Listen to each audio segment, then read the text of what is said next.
अर्जुनाने जे मागितले ते मागणं तुम्हाला आम्हाला सगळ्यांना जमलं पाहिजे. अर्जुनाला देवाने डोळे दिले, ते डोळे असे दिले नाहीये, फक्त विश्वरूप उभं राहिलं समोर, आणि विश्वरूप उभं राहिल्यानंतर अर्जुन बघतोय दिसत नाही ना, काहीच दिसत नाहीये काहीच.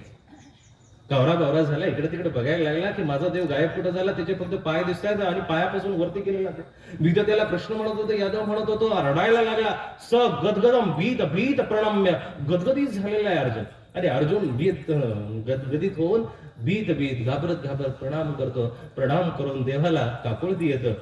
काकुळती आलेला अर्जुन पाहून देवाची वरतून दृष्टी आहे. तो काकुळतीला आलेला अर्जुन पाहून देव म्हणतो की अर्जुना काय होतंय. त्याने भीत भीत प्रणम्य केला, प्रणाम केला. देवा चुकलं माझं, हे भगवान परमात्मा तुला ओळखायला मला चूक झाली रे, चूक झाली. तू साधारण नाहीये, तू साधारण नाहीये.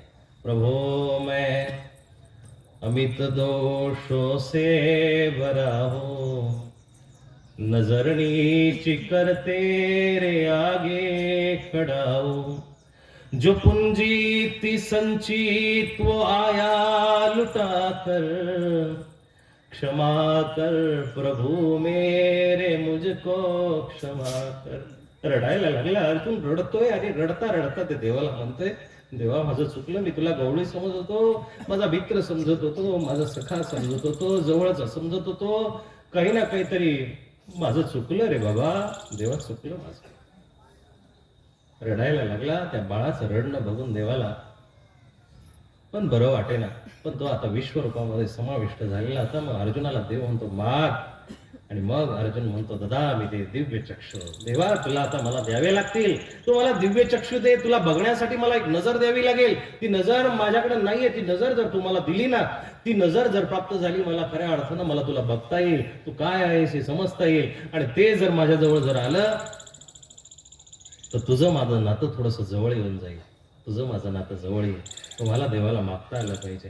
तुम्ही प्रपंच मागताना प्रपंच मागू नका, तो अनायासा प्राप्त होणार आहे. गाड्या बंगल्या जे काही वस्तू आहेत त्या वस्तू अनायासे भेटणार आहेत, कर्मवशे भेटणार आहे, सगळं भेटणार आहे. त्या कणाशीच्या ब्राह्मणासारखं सगळं भेटून जाईल तुम्हाला. देव कर्मवशे प्राप्त होणार नाही. येणे खडकेची कपाळ घ्या, डोकं जरी फोडलं, कपाळ जरी फोडलं, देव भेटणार नाही. देव भेटण्यासाठी शुद्ध अंतःकरण प्राप्त पाहिजे.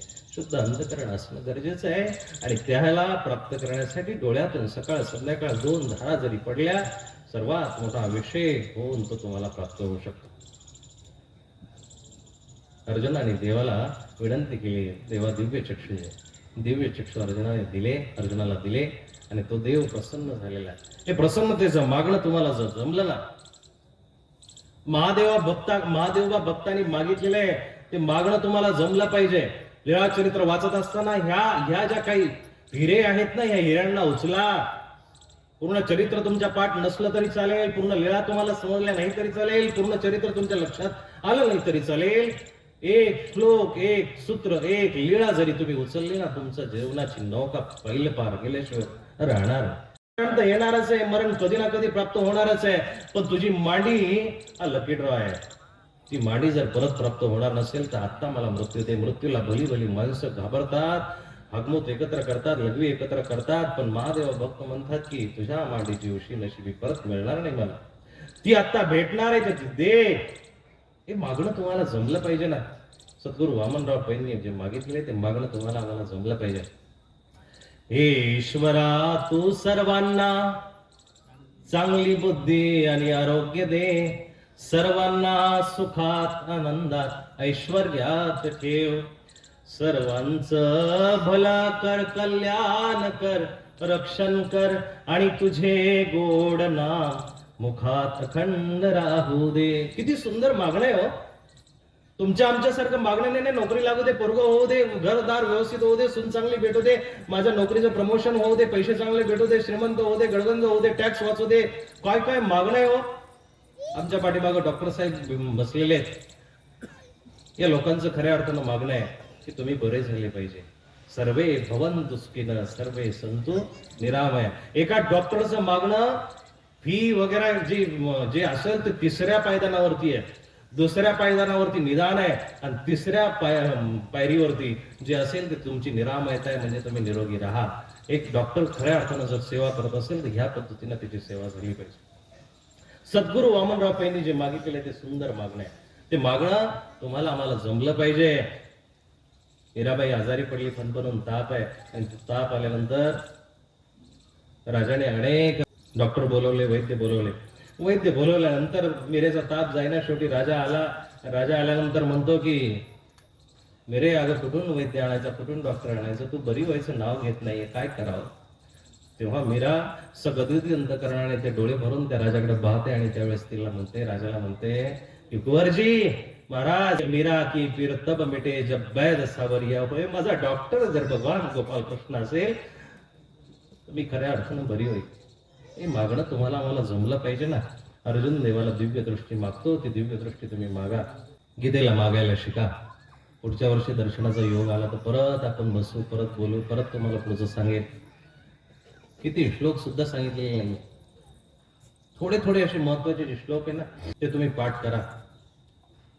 एक श्लोक तुमच्याकडून मी म्हणून घेणार आहे शेवटचा. तो श्लोक असे काही पाठ पण केले पाहिजे. देवाने खूप मार्ग सांगितले ना. अभिचित्सु दुराचारो भजते माम अनन्य भाग. अनन्य गतीने एखादा पापी जरी मला बसत असेल तर मी त्याला प्राप्त करून घेतो. क्षिप्रम भवती धर्मात्मा. एखादा नीच योनीतला खालचा जरी माणूस असेल तो सुद्धा मला. आणि मग 3 सूत्रामधून गीता जी सांगायची त्याचा समारोप मी करतो. विषाद झाला पहिल्या अध्यायामध्ये. अर्जुनाला विषाद झाला म्हणजे दुःख झालं. अध्यायामध्ये दुःख आहे. ते अध्यायाचं दुःख पहिल्या अध्यायातलं जर तुम्ही लक्षात घेतलं तर दुःख झाल्यानंतर कुठं जायचं तर देवाच्या चरणाजवळ. प्रपंचाजवळ रडत बसू नका, माणसांजवळ रडत बसू नका. तुमचं दुःख वाढत जाईल.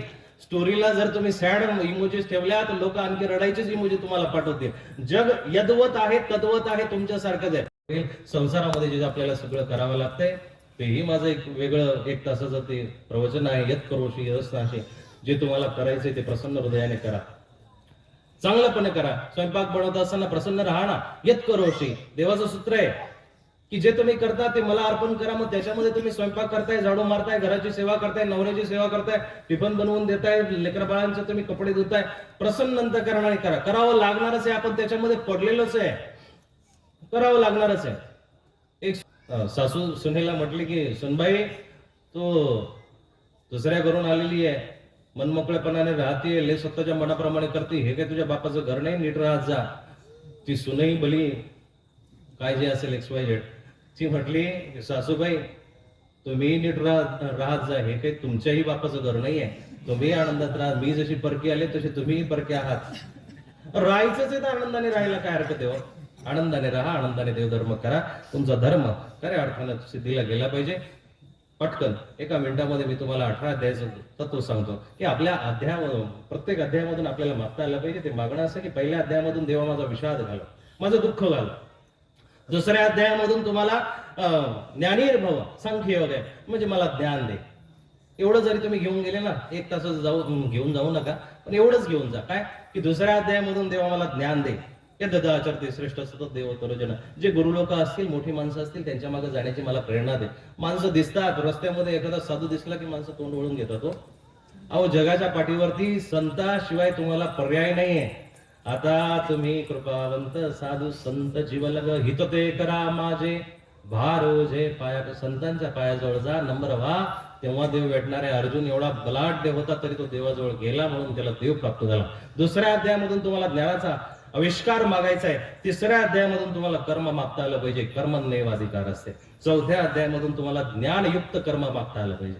ज्ञान कर्म संन्यास पाठ करून घ्या. तेवढे 18 अध्याय पाठ जर झाले तर तुम्हाला खऱ्या अर्थानं देव भेटायला येईल. 5वा अध्याय कर्म संन्यास आहे, कर्मामधून अलिप्त कसं राहावं. 6वा अध्याय आत्मसंयम योग की मनाला कसं कंट्रोल ठेवावं. 7व्या अध्यायामधून ज्ञान आणि विज्ञान समजता आलं पाहिजे. 8व्या अध्यायामधून अक्षर जे ब्रह्म आहे, अक्षर ब्रह्म म्हणजे अक्षर म्हणजे हे अक्षर नाही, अक्षर ब्रह्म म्हणजे तो न गळणार, वरून न येणारा असा अक्षर ब्रह्म तुम्हाला समजला पाहिजे. अभ्यास कसा करावा हे समजलं पाहिजे. 9व्या अध्यायामधून राजविद्या तुम्हाला मागता आली पाहिजे. देवाकडून राजविद्या मागा. ही ब्रह्मविद्या आहे. त्या 9व्याच अध्यायामध्ये सततम कीर्तयन्तमाम, त्याच्यामध्ये नामस्मरण आलेले आहे, त्याच्यामध्येच राजविद्या, महावाक्य, बरचसं काही आलेले. सर्व श्री चक्रधर प्रभू निरूपित जी ब्रह्मविद्या आहे ती 9व्या अध्यायामध्ये आलेली आहे. 10व्या अध्यायामध्ये देवाचा विभूती योग तुम्हाला मागता आला पाहिजे. देवा तुझं काय काय आहे ते एकदा सांग. एकदा देव कळला तर सगळं काही कळल्यासारखं आहे. म्हणून विभूती कळावी म्हणून ब्रह्मविद्या शास्त्रामध्ये अन्य व्यावृत्ती आलेली आहे की बाकीच्या देवता कशा आहेत, कर्मविजया देवता, असे हे सगळं सांगण्यासाठी विभूती योग आहे. 11व्या अध्यायामध्ये तुम्हाला विश्वरूप देवाचं जे प्रागट्य आहे ते मागता आलं पाहिजे. तुम्ही देवाची पूजा करा, देवाशी नंतर तुम्ही प्रेम करा, प्रेम केल्यानंतर देवाची प्रतीक्षा करा, आणि देवाची प्रतीक्षा केल्यानंतर देवाचा प्रसाद प्राप्त होतो, देवाची प्रसन्नता प्राप्त झाली, मग देवाचं प्रागट्य प्राप्त होतं. हे टप्पे आहेत, या पायऱ्या आहेत. पहिले देवाची तुम्हाला पूजा करावी लागेल, दुसरं देवाची प्रेम ठेवावं लागेल, तिसरी देवाची तुम्हाला प्रसन्नता प्राप्त करावी लागेल, चौथ्या देवाचा प्रसाद प्राप्त करावा लागेल, आणि मग गेल्यानंतर त्याची प्रतीक्षा केल्यानंतर त्याचं प्रागट्य होत असतं. असं सहजासहजी भेटत नाही. काही काही म्हणतात की रात्री स्वप्न पडलं होतं आणि दत्तात्रय महाराजांनी असं सांगितलं तसं सांगितलं. कशाला दुनिया बनतात? दुनिया एरवी ही जमेल्यामध्ये पडलेली आहे. दुनिया पित्तल की सगळी पितळाची दुनिया झालेली आहे. लोक त्याला सोन्याचे समजतात, असं काही नाही आहे. 12व्या अध्यायामधून तुम्हाला भक्ती योग मागता आला पाहिजे. खऱ्या प्रेमाची व्याख्या, खऱ्या प्रेमाची अवस्था 12व्या अध्यायामध्ये. 13व्या अध्यायामध्ये तुम्हाला क्षेत्रज्ञ हा विभाग समजून घेतात. एक क्षेत्र आहे धर्मक्षेत्र, कुरुक्षेत्र, हे बाहेरचं नाही, आतमधलं आहे. इथं कौरव पांडव म्हणजे काय? कौरव पांडव म्हणजे तुमचा मोह, एकीकडे तुमचा मोह आहे आणि एकीकडे तुमचा निर्मोह आहे. हे कौरव पांडवांचं लक्षण आहे. सोडणं न सोडणं, विगत स्पृह हा शब्द गीतेमध्ये आलेला आहे की धरताही आलं पाहिजे, सोडताही आलं पाहिजे. हे 13व्या अध्यायामध्ये तुम्हाला क्षेत्रज्ञ म्हणून समजून घेता येईल. तुमचे जे भेदाभेद आहेत हे तुमचे खऱ्या अर्थानं कौरव पांडव आहेत. 14व्या अध्यायामध्ये गुणत्रय विभाग योगमाम, त्याच्यामधलंच ऊर्ध्वम गच्छन्ति सत्वस्था, जी पापी माणसं आहेत ती अधोगतीला अधमतीला जातात, हे 14व्या अध्यायामध्ये. 15व्या अध्यायामध्ये आनंद तो पुरुषोत्तम उत्तम असा द्वाविमो पुरुषो लोक अक्षर हे 15व्या अध्यायामधलं लक्षण आहे. 16व्या अध्यायामध्ये दैवासुर संपत्ती आहे. चांगली संपत्ती कशी कमवावी हे 16व्या अध्यायापासून तुम्हाला शिकायचंय. 17वा जो अध्याय श्रद्धा तर विभाग योगनाम, जिथं दान यज्ञ वाणीचं तप सांगितलेलं आहे की वाणी ऐसी बोली आहे मन का अपान होय, हे वाणीचं लक्षण 17व्या अध्यायामध्ये. आणि 18व्या अध्यायामध्ये कळस आहे. तो कळस म्हणजे मोक्षाचा आणि संन्यासाचा कळस आहे. त्या 18व्या अध्याय गीता पूर्ण झाली बाबा. ते एकदा असं आहे की ते पेटरा उघडल्यासारखं ते सांगावंच वाटतं. 18 अध्याय पूर्ण झाले, 70 श्लोक पूर्ण झाले, आणि मग तो अर्जुन म्हणतो की देवा तत् प्रसादान मयाच्युत, आता माझं काही नाहीये, हे ईश्वरा दयागणा अच्युता, हे सगळं तुझंच आहे, तुझ्या प्रसन्नतेनं मला प्राप्त झालेले. आणि मग त्याची प्रसन्नता असेल तर 18वा अध्याय सांगतो यत्र योगेश्वर कृष्ण यत्र पार्थो धनुर्धर तत्र श्री विजयो धृती, तुम्हाला यश पण मिळेल, विजय पण मिळेल, संपत्ती सुद्धा मिळेल, ऐश्वर्य सुद्धा मिळेल, कीर्ती सुद्धा मिळेल. हा 18वा अध्याय केव्हा? जेव्हा भगवान कृष्ण तुमच्या अंग संग जीवनामध्ये असेल. असं तुम्हाला जीवन जगता आलं पाहिजे. ते जीवन तुमच्या आमच्या सगळ्यांचं हो. कृष्णाला जसा अर्जुन भेटला तसा तुम्ही तुमच्या जीवनातला अर्जुन, आणि अर्जुनाला जसा कृष्ण भेटला तसा तुमच्या जीवनातला कृष्ण तुम्ही ओळखला पाहिजे. तो कृष्ण तुम्हाला चालता बोलता कुठेही सापडू शकतो. तो फक्त तद विधी प्रणिपातेन परिप्रश्नेन सेवा, विधिवत प्रणाम करा. दंडवताचे फायदे सांगत असताना त्याच्यामध्ये हा श्लोक राहून गेला की दंडवत कसा करावा हा सुद्धा गीतेनं सांगितलेला आहे. तद विधी प्रणिपातेन, विधिवत दंडवत करावा, प्रणिपात करावा, आणि उपदेशंती ते ज्ञान, मग ते साधू महात्मे संत तुम्हाला उपदेश करतील, सांगतील. असं नाही बोलता बोलता फोन केला बाबा, मग ते महावाक्यामध्ये हे सूत्र का सांगितलं, अस्थिपरी कशी करायची, कशी आचरण करायची, कशी भिक्षा मागायची.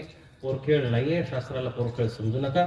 मगाशी मोबाईलच्या नादामधला जो विषय तो सांगता सांगता राहून गेला की मोबाईल वरती जी भक्ती आहे ती श्रवण भक्ती जरूर असेल, पण ती श्रवण भक्ती तुमच्या अंतःकरणाला मृदू करत गेली, मुली करत गेली, तर ती श्रवण भक्ती आहे. किचन मध्ये कडची हलवण्याचं काम चालू आहे, कढई धुण्याचं काम चालू आहे, भांडे घासण्याचं काम चालू आहे, आणि लावले मस्तपैकी एखाद्या महावाक्याचे प्रवचन म्हणा, अस्थिपरीचे प्रवचन, त्या ज्ञानाचा अपमान आहे. हळूहळू असं होईल की एक काळ असा येईल की ते ऐकूही वाटणार नाही, ऐकूही वाटणार नाही. तुम्ही एखादा लगेच प्रवचन झाल्यानंतर प्रश्न कराल की तुमचीही प्रवचनं असतात युट्यूबला, मग ते आम्ही ऐकतो, भाजी करता करता ऐकतो. माझे प्रवचन ऐकले असतील 150 व्हिडिओ आतापर्यंत पडले, त्याच्यामध्ये एकदाही सूत्राचा उल्लेख मी केलेला नाहीये. त्याचं गांभीर्य आपण जपलं पाहिजे, ते शास्त्राचे पेटारे आपण विधिवत उघडले पाहिजे. ती विधी खऱ्या अर्थानं महत्वाची आहे. तुम्ही सर्वजण या ठिकाणी शांत चित्ताने बसलात, आलात, आणि तुम्हाला आता जी खऱ्या अर्थानं सिद्धी प्राप्त झाली पाहिजे ती अशी आहे की नष्टो मोह स्मृतीर लब्धा. जशी अर्जुनाला मोह नष्ट झाला आणि स्मृती वापस आली, ज्ञान वापस आलं, तसं तुमचंही खरं आत्मकल्याण तुमच्या लक्षात जर आलं तर आजच्या प्रवचनाचं श्रेय आहे, आजच्या प्रवचनाची खरी दक्षिणा मला तुम्ही दिल्यासारखं आहे. मला नोटांची दक्षिणा नको आहे, पण तुम्ही ऐकलेलं ज्ञान घरी घेऊन जा आणि ते घरी गेल्यानंतर इतरांनाही सांगा. आजचा काळ तुमचा सकाळचा इथं गेलेला आहे, संध्याकाळी घरी जा. घरी गेल्यानंतर गीतेचं विधिवत पूजन करा. पूजन केल्यानंतर त्या गीतेचे 1 श्लोक 2 श्लोक 1 अध्याय पूर्ण 10 अध्याय 5 अध्याय नवे पूर्ण गीतेचं पारायण करा, पठन करा. जमत नसेल तोडकं मोडकं करा, काही दोष लागणार नाहीये. लंगड्या पांगड्याला लवकर पुढं माणसं पाठवत असतात की जो अपुरा आहे त्याला रांगेमध्ये उभं राहून देत नाही लोक, त्याच्यासाठी स्पेशल लाईन असते. म्हणून तुमचा भोळा भाव एखाद्या वेळेस सुद्धा पुढं तुम्हाला करू शकतो. म्हणून संध्याकाळी मस्तपैकी पारायण करा, परिवारासहित करा. त्याचा मग वाटल्यास एखादा व्हिडिओ करा, ऑडिओ करा आणि मग तो ग्रुपवरती टाकला तर चालेल, कारण त्याच्यापासून लोकांना काही ना काहीतरी आदर्श मिळेल, लोकांना प्रेरणा मिळेल. असं गीतेचं तुम्ही पूजन करा. प्रत्येकाच्या घरामध्ये गीता असली पाहिजे हा संकल्प मी मागच्या वर्षी तुम्हाला सांगितलं होता, या वर्षीही तुम्ही करा. गीतेचं पुस्तक नसेल, ग्रंथ नसेल, ते तुम्ही प्राप्त करा. रोडला गीता प्रेसचं मोठं दुकान आहे, तिथून गीता प्राप्त करा. आपल्या पंथीय गीता उपलब्ध आहेत, त्याही गीता प्राप्त करा. आणि देवा इतकंच विशेषत्व त्या गीतेला आहे म्हणून ती देवाऱ्यामध्ये ठेवली, पूजाघरामध्ये ठेवली तरी काही हरकत नाही आहे. त्या गीतेचं नुसतं दर्शन मात्राने सुद्धा तुमचे अनेक पापार्जित नाश होऊ शकतो, अनेक पाप मिटू शकतो. आपल्या सगळ्यांच्या दर्शनाचा मला या ठिकाणी योग आला, त्याबद्दल मी आभारी आहे.